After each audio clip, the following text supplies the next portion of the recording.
कई दफा ऐसा होता है हमारे पास बच्चे आते हैं कुरान हिफ्ज करने के लिए और बेहतरीन पढ़ रहे होते हैं, यकदम बिगड़ जाते हैं, नहीं पढ़ना जी, छोड़ गए, 10-10, 15, 20-20 पारे पढ़ के छोड़ गए। वालिदैन ने भी जोर लगाया, हमने भी जोर लगाया, बच्चा बिगड़ा हुआ है, नहीं जी कुरान पढ़ना ही नहीं है, नौजुबिल्लाह।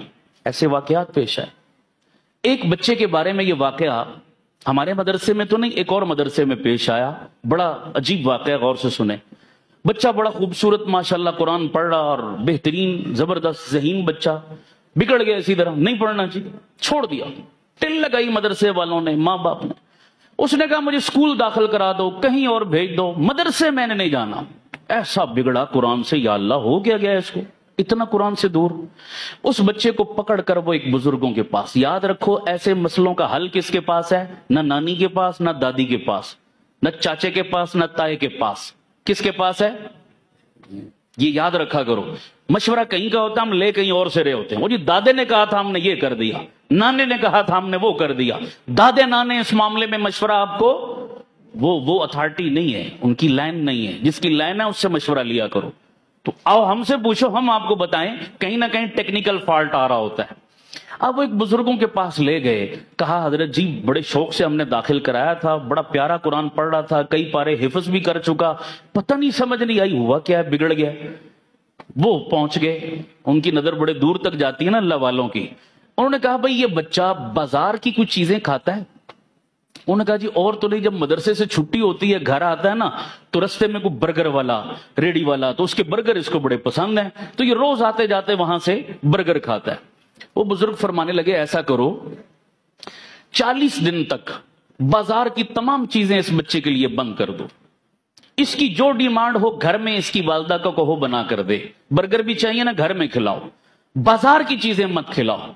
और घर में भी जब खाना बनाओ तो खाना हलाल तो हो ही हो, लेकिन हलाल के साथ साथ क्या है, इसकी मां को कहो कि बावुजू होकर खाना बनाया करे। सुभान अल्लाह, इन चीजों का असर कितना है। बावुजू होकर खाना बनाया करे और जिक्र या तिलावत करते हुए खाना बनाया करे। 40 दिन ये नुस्खा इस्तेमाल करो, फिर मुझे बताना असर क्या हुआ। उन्होंने शुरू कर दिया ऐसा जनाब। चंद दिन गुजरे थे, बच्चा खुद ही तैयार हो गया, ले चलो भाई मुझे मदरसे, मुझे मदरसे ले चलो, खुद ही तैयार हो गया। वालिदैन बड़े खुश हुए, गए उन बुजुर्गों के पास, हजरत जी वाकई आपका नुस्खा तो बड़ा काम कर गया, इसमें राज क्या था? फरमाने लगे अक्सर, सबकी बात नहीं कर रहा, लेकिन अक्सर बाजार में जो चीजें मिलती हैं खाने पीने की, खास तौर पर तैयार की हुई, अक्सर लोग बेनमाजी होते हैं। और हदीस बता रहा हूं, हदीस बता रहा हूं, मेरे नबी के फरमान का मफहूम, एक बेनमाजी की नहूसत 40 घरों पे पड़ती है।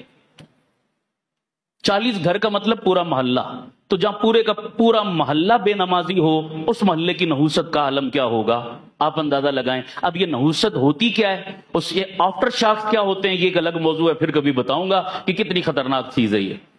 एक बेनमाजी पूरे मोहल्ले को लपेट में लिए हुए है, तो खुद उसके अपने वजूद में कितनी नहूसत होगी। उन्हीं नहूसत वाले हाथों से उसने बर्गर बनाए, खाना बनाया, सालन बनाया, रोटी बनाई, जो भी, तो बताइए वो जो खा रहा है क्या नहूसत उसके अंदर नहीं जा रही? अब नहूसत जिसके अंदर गई, उसका आमाल में दिल लगेगा, तिलावत में दिल लगेगा, नमाज में दिल लगेगा? कभी भी नहीं। वो फरमा रहे थे कि ये वजह थी जिस वजह से बच्चा बिगड़ा हुआ था और नहीं इस तरफ आ रहा था। मैंने आपको ये नुस्खा बताया, वो काम कर गया। लिहाजा इस किस्म के खाने, तो सोचो बेनमाजी हाथों का खाना खाकर बंदा कुरान से दूर हो गया, तो जो बंदा खा ही हराम रहा है वो कुरान पढ़ेगा? जो अपने बच्चों को हराम खिला रहा है उसके बच्चे कुरान पढ़ेंगे, उसके बच्चे नमाज पढ़ेंगे, उसके बच्चे दीन पर चलेंगे, नेक होंगे।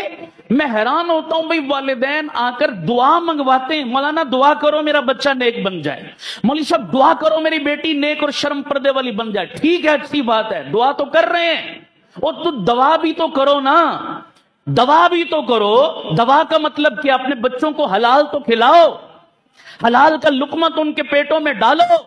अपनी रोजी पर नजर नहीं कर रहे कि सारा दिन मार धाड़ करके दिहाड़ी लगाते हो, झूठ और फ्रॉड करके दिहाड़ी लगाते हो, और शाम को जो रोजी अपने बच्चों को खिलाते हो वो हराम खाकर, क्या हमारी दुआओं से आपका बच्चा नेक बन जाएगा?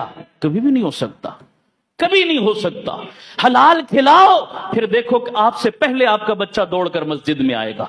हलाल खिलाओ, फिर देखो आपका बच्चा आपकी आंखों की ठंडक कैसे बनेगा। ये उसूल है। ہم لوگ اس طرف توجہ نہیں کرتے کہ ہماری آمدن آ کیسے رہی ہے. پھونک پھونک کر قدم رکھو یارو، یہ بڑا نازک دور ہے، بڑا نازک دور ہے. جب پیسہ آ رہا ہوتا ہے نا دونوں ہاتھوں سے، پھر اچھے اچھے دینداروں کو حلال حرام کی تمیز پھر مٹ جاتی ہے. کہتے ہیں دیہڑی لگاؤ، بس دیہڑی لگاؤ. اس وقت تو دونوں ہاتھوں سے دیہڑیاں لگا لیتے ہو، لیکن پھر جب اس کے آفٹر شاکس آتے ہیں پھر سر پیٹتے ہو، پھر رونا روتے ہو، پھر وظیفے پوچھتے ہو کہ یہ کیا ہو گیا، وہ کیا ہو گیا. اس کی بنیاد یہ بھی ہے ایک، اللہ تعالی ہمیں خود بھی اپنی اولادوں کو بھی حلال کا لقمہ دینے کی توفیق عطا فرمائے.